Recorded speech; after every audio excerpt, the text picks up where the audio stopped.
Hello everyone and welcome to the Air Goddess Network. I am the Air Goddess and welcome to my channel. I'll be pulling for the second week of January 2023 from January 8th to January 14th. I'll be using the Good Tarot deck right here from our good friend Colette Baron-Reid. And then we have our advice from Sandra and Taylor right here with the Energy Oracle deck. So let us get in here and see what our new opportunities are for the week coming up. Let us get in here. We've got our first card. We've got the Hangman. This is run by Neptune. That's a major arcana card. So let's see what else we've got going on. Get our secondary card. Hope you all had a great weekend and that you're settling on into the new year just fine and dandy, and that you're feeling good and looking forward to your new set of possibilities as always.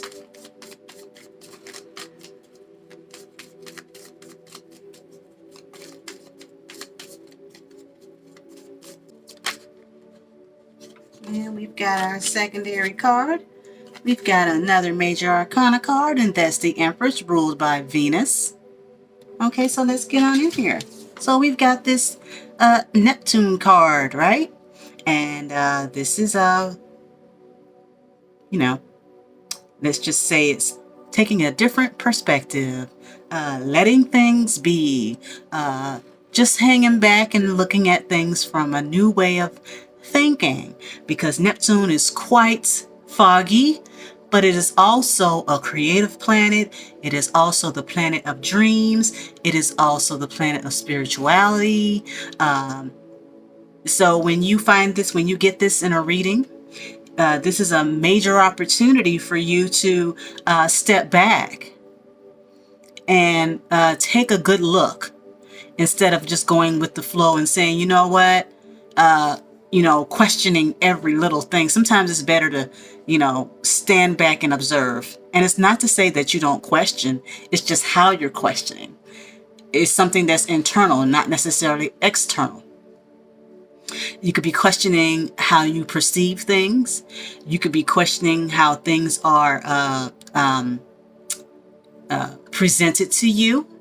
And that's okay, because that gives you a moment of pause to reflect on how you see life and where your fogginess may lie. Because it may not just be how people are presenting things to you. It could be you that's taking the thing in and making it something that it's not. So it's asking you to take a new perspective, take a second look, really look at it and give yourself, if you need it, a reality check.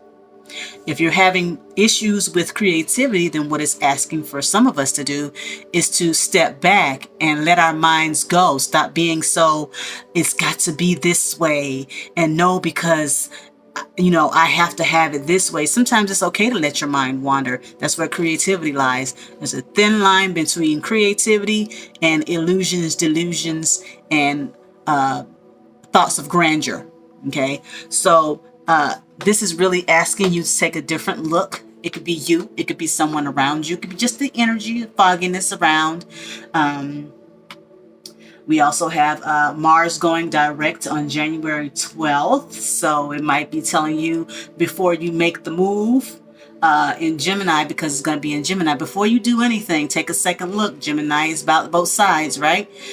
Gaining knowledge, things of that nature. So before you do anything, go get that knowledge and make sure that what you're going to be doing is lining up with what you're thinking about doing, and not something that, you're just skating on thin ice about, if that makes any kind of sense. In other words, take a step back, or for some of you, let the reins go and see what you can create when you let your mind go create, instead of,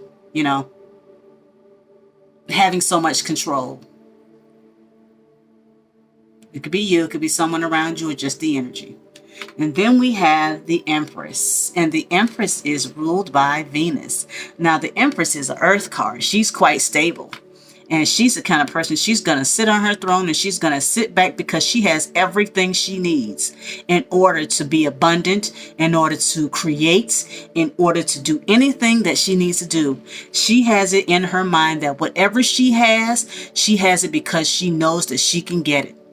It's easy as pie.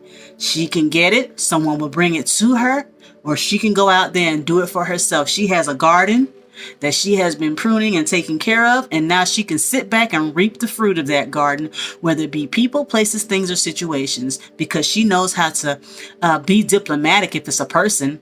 She knows how to prune that garden if it's an actual garden that she has where she's been taking care of her plants. If it's a situation, she knows how to go into a situation and make it where it's something that is evened out and stable and beautiful. Right? She knows how to make a situation better than what it was when she was walked in, right? She knows how to get in there and just bring a sense of warmth and stability to the room if it's a situation. If it's a thing, then she can make something beautiful by just saying, you know, I see that thing and I can make that look really beautiful. Let me put my creativity to it. So she's sitting back and she's letting go because she's allowing her gardens, whether it be people, places, things, and situations, she's allowing her gardens to create. She's creating her space.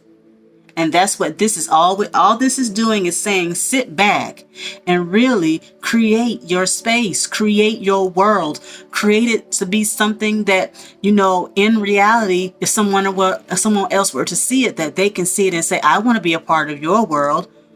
Or somebody could be creating something and you come in and say, I want to be a part of that world. I want to see that from a different perspective. I don't want to be standing outside when I can be inside the bubble. Can I get in the bubble? I want to see it from a different perspective. I want to understand instead of standing outside the bubble and making assumptions and things of that nature. Or something could be situated a certain way, but once I walk in, it's totally different. I want to understand. That's what this card is. I want to understand the inner workings of how something is going on so that I can understand it better for myself. I don't want to be outside the bubble. I don't want to be outside. I want to be inside. And this is what this is about. She, on the other hand, once you get inside the bubble, you see that the world that she has created, whether it be she, he, or them, or they, the world that they, he, she, them has created is one that is abundant, is one that is luxurious, is one that is stable, is one that has everything it needs and is self-sustaining. This is Empress energy. She needs nothing because she can make whatever she wants. She has the people, places, and things and situations that allow her to create her life. And all she has to do is sit there and let it do its thing because she's already done the hard work of pruning. She's already done the hard work of relationship building. She's done all of that already. Now she can just sit back and watch it grow and prune it every once in a while if it needs it. Self-sufficient. So that's what this energy is about. Creating a self-sufficient area. And at the bottom of the deck, we have the Four of Fire. This is the Four of Wands in this deck. The Four of Fire is going home, homecoming. You're home. And everybody's happy to see you, right? Wherever home is for you. It could be travel. It could be actual home. It could be you coming home after work. But guess what? When you come home after work, you're coming from the outside of a hectic life, right? And you want to come in and say, oh, I've created something wonderful. Oh, I understand the outside, but it's great to be on the inside, home and safe in a world that I've created, one that I can understand. And I have everything that I need in it because I've created it. And now I can come home and I can sit back and enjoy my home, right? That's what we all want. So on the second week of the year, we need to step back and take a new perspective of what home is and how self-sufficient we are, and enjoying the fact that when we come home after work or working out or whatever it is that we've been doing all day, that we don't look at even our jobs and say, oh my gosh, I got to go to this job. Look at it from a different perspective. Instead of saying, I hate my job and I can't stand going there and oh my gosh, you know, oh, you should go in At least try to create it, because at one point you enjoyed the fact that you had that job. You look forward to going to that job. Remember what it was like. Go back to that perspective of what it was like when you first got your job or your home or your fill in the blank, and you were creating and you were happy about it.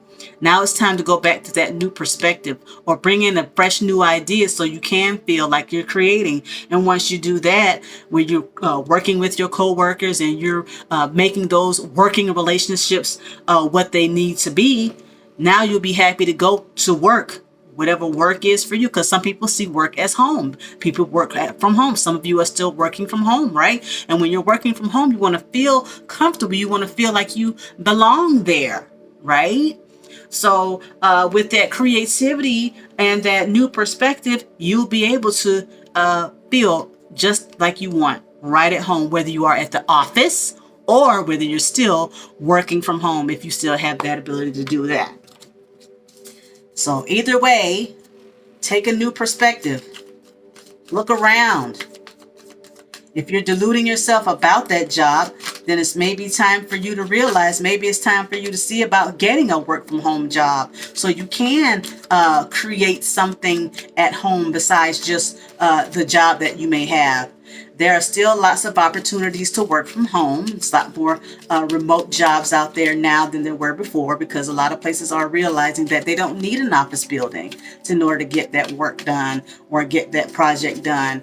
Maybe they realize it's more cost effective. It could be you trying to make that decision about doing that for your own business. That it's time to take it from a different perspective and allow your employees to work from home so that they can feel creative, more creative, and see things from a different perspective. Because sometimes when we're in an office environment, we don't feel as creative as we could be if we were home, a little bit less restricted in our homes, where we can, feel a little bit more comfortable in our homes, where we feel wanted there.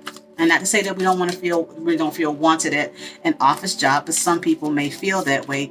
And even a employee and employer may feel that way as well. So you could be the employer thinking about bringing your business to a work from home perspective. And that's okay, because that will give your employees, your co-workers, your team more creative ability, because then they'll be able to be at home and build relationships with their families that they weren't able to do before, because they're gone for 8 to 12 hours a day. And you're starting to realize that that's something that's really important. The home life balance. That could be for some of us that is watching this reading as well. So let us get an advice card and see what the advice has to say about new perspectives and making relationships and being self-sufficient and feeling wanted and needed in a home environment, as well as some of us who work in office environments that feel like home for some of us. Some of us do feel a little sense of hominess when we are with our co-workers, because some of us just have it like that, where everybody feels like family, depending on the type of work that you do.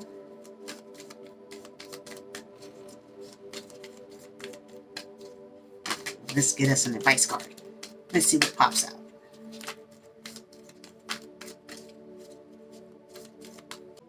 And we have the Angel of Balance. Wow. Let's go see what the Angel of Balance has to say.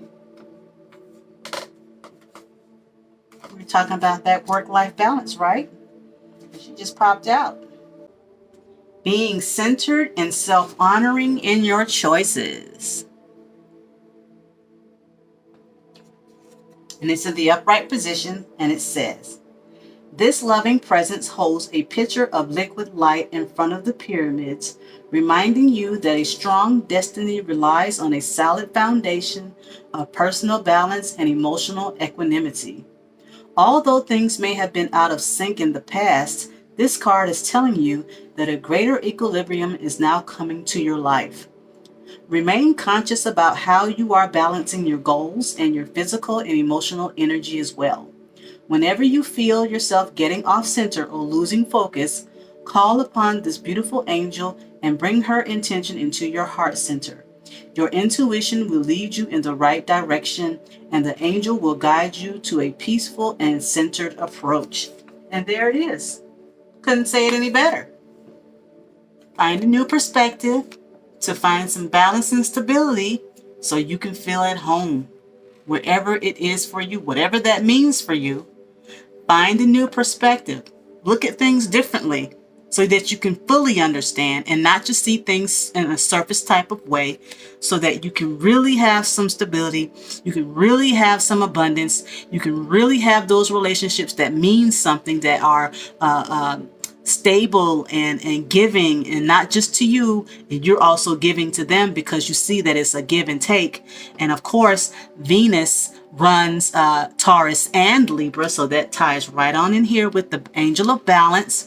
And when you have that balance of beauty and abundance and finances and people that can help you, then you are more than able to celebrate the fact that you have a home, that anybody, including yourself and those that you invite to your home, are more than welcome to come through the door. Because when they come through that door, they know that they are fully taken care of, and that there is a higher understanding of what needs to be done, how it needs to be done, where it needs to be done, and who it needs to be done with, right? So let me know in the comments if this resonated with you. Again, I am always the Air Goddess, and thank you for stopping by. I'll see you next time. Take care, everyone.